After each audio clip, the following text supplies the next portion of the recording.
Hi, my name's Ollie Bliss and this is my channel Bookdraw. For those who don't know, I enjoy looking at queer fiction and occasionally I create images out of it. Today is the second half of my video which is exploring Herman Melville's Moby Dick.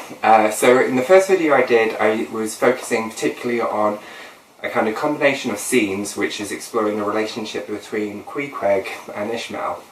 And so today I'm going to give you an overview of the book and then look into why I think it has some insights which are a bit coded towards a queer leaning and how I've kind of collected some evidence to support that. I didn't initially read Moby Dick with the intended thought that this was going to be related to queer fiction.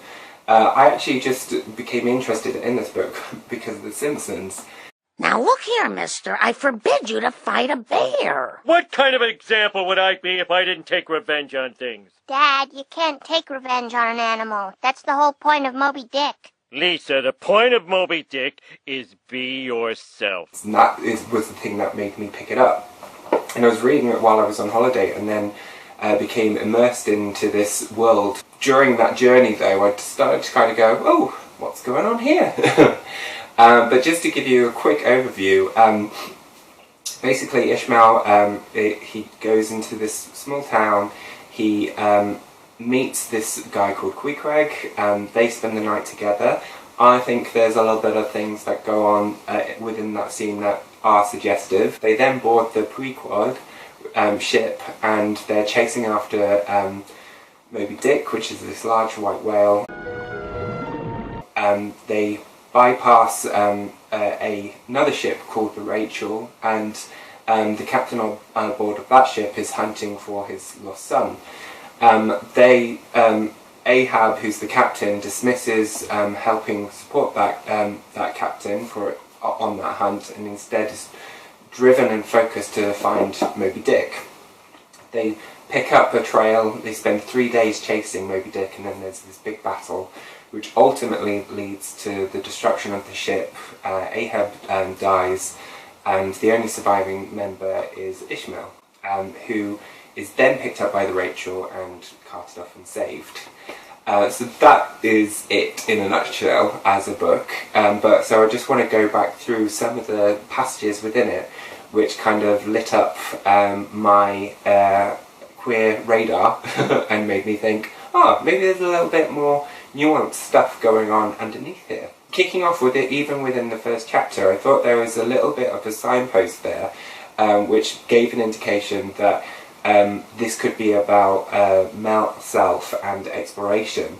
Because it says, after describing how the ocean can draw men to want to explore, and surely all of this is without meaning, and still deeper, the meaning of the story of Narcissus, who, because he could not grasp the tormenting mild image he saw in the fountain, plunged in and was drowned. But in the same image we ourselves see in all the rivers and oceans. It is the image of the ungraspable phantom of life, and it is the key to it all. I felt like this passage was describing his internalized desire, and a lot of it's just focused on in terms of the desire to journey out on the ocean. But I thought it was interesting that he used the comparison between Narcissus and the ocean, because that is looking into a mirror of self, but also having desire for himself as Narcissus, the male form. So I thought that was a little kind of bell ringing off at the very beginning of the book for me personally. But this little ringing ended up being a little bit louder once we got into the Spouter Inn, where Ishmael and Queequeg meet for the first time. In this scene, Ishmael is nervous of meeting Queequeg, who is referred to as the cannibal, but then he quickly comes around to seeing that he's actually quite a relaxed and chilled guy, and refers to him as being better to sleep with a sober cannibal than a drunken Christian. They then have this kind of tender night, and he says that he's never slept better in his life. He ends up waking up and his leg sprawled over him, and there's a conversation with them where he says, now we are married, and they kind of bring their foreheads together, and it's considered as an embrace. And I wondered why this was so important at the beginning of the story for him to highlight that their bond is immediate with each other, and how they are kind of informally married to each other. And it was just quite unusual to see it so up front at the start of the book. And in Thug Notes, I thought it was just really funny that they, because they've done a review of this and they refer to it as doing the Bert and Ernie, which I just thought was a great depiction of the kind of scene that happened. But the bit, for me personally, that really depicts these kind of homoerotic tendencies within the book is the chapter, The Squeeze of the Hand, which just kind of comes out of nowhere. Squeeze of the Hand is all about how when a sperm whale is killed, they collect the spermaceti, which is like this kind of fatty substance which they then have to kind of go through and sort and sift with their hands.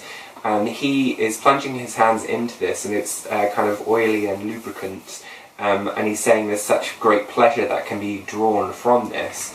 But then he takes it even further and says, squeeze, squeeze, squeeze, all the morning long. Squeeze, squeeze. I squeeze that sperm till I myself almost melted into it.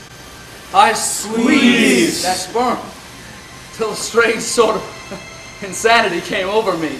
He then takes us even further in the next page, where his hand brushes up against another sailor's hand, and he feels such an abandoning, affectionate, friendly, loving feeling. Then I found myself unwittingly squeezing my co-laborers' hands in it, mistaking their hands for the gentle globules. Such an abounding, affectionate, friendly, loving, sentimental feeling. Let us squeeze all day, let us squeeze forever. Let us squeeze hands all round. Nay, let us squeeze ourselves into each other. Let us squeeze ourselves universally into the very milk and sperm of kindness. Would that I could keep squeezing the sperm forever. For now, since by many prolonged, repeated experiences, I have perceived that in all cases man must eventually lower, or at least shift his conceit of attainable felicity, not placing it anywhere in the intellect or the fancy, but in the wife, the heart, the bed, the table, the saddle, the fireside, the country. Now that I have perceived all this, I am ready to squeeze case eternally. In thoughts of the visions of the night, I saw long rows of angels in paradise, each with his hands in a jar of spermaceti. So I just wanted to highlight how in this scene that he is clearly feeling some extreme feelings. I mean, where he says his conceit of attainable felicity, and just wanted to unpack that sentence, because when I think of the word conceit, I was initially thinking of it excessive pride in oneself, but I Google checked it, and it can also be an ingenuous or fanciful comparison of metaphor. And then to say that it's conceit of attainable felicity, which means intense happiness, he is describing how where there has been a lowering or a shift in terms of being able to obtain this intense happiness, that through this process of holding spermaceti, he has gained this like high paradise, and he compares it to things like being with other people, having a wife, being by the fire, in the country, all these things that give you a sense of happiness and contentness. But for him, it is this moment of holding another man's hand in this spermaceti and gazing upon them that he has felt pure pleasure and happiness. And he wants to basically jar this feeling and compares it to seeing rows of angels. And I felt like there was such a rich sense of eroticism within that he is trying to articulate this sparking moment that he's felt when he's actually touched another man's hand and gazed upon him directly. And I just thought it was a really beautiful, poignant scene. And it's strange that he would dedicate an entire chapter around it. Representation of women is pretty poor throughout the book. I managed to find this essay, which I had in the link in the description below, but it was written by Julia Deitermann in 2004, and it highlights in the expert that the use of he is used over 2,000 times and man or men over 800 times. Whereas words connected to the wife appear about 35 times in the book.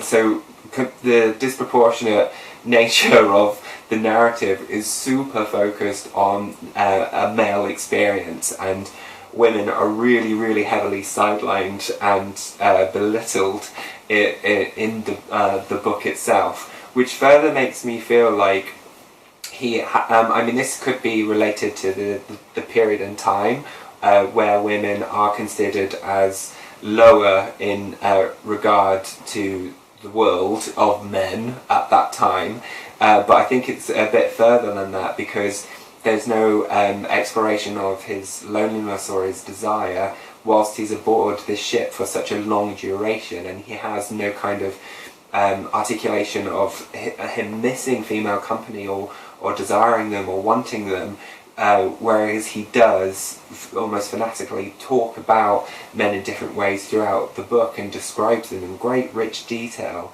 And this whole thing with the hands, like there is this thirst or this desire, this arousal that's wrapped up within the book, and that's not explored in the same way at all when in relation to his discussion about women, which just made me further feel like he has a focus and an interest in men within this book, and women are just literally not really considered at all. Because he's also written another book which was called Redburn, which was produced in 1849, which is about a 15-year-old boy called Redburn who goes on a trip from New York over to Liverpool.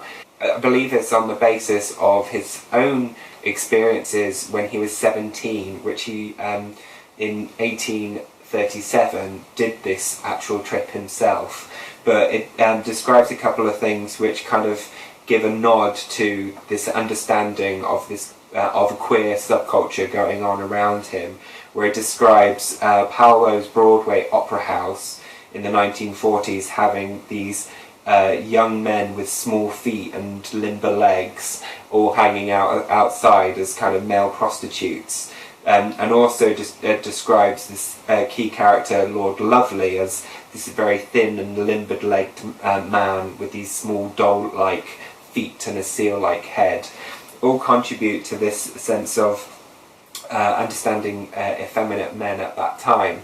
And in the book Love Stories by Jonathan Ned Katz, it talks about how that it refers to an actual place where Paolo's opera house, Paolo was kind of condemned as a sodomite, and there was actually a campaign to try and get rid of him at the time, which I thought was really interesting in terms of observing that time and space and how it's been captured and recorded in history through this book Redburn. But if you're also unconvinced by what I've said so far, I did manage to find a website which is dedicated to different love letters between gay men, and one of the letters is a letter between Herman Melville and Nathaniel Hawthorne, and who is another writer. It records a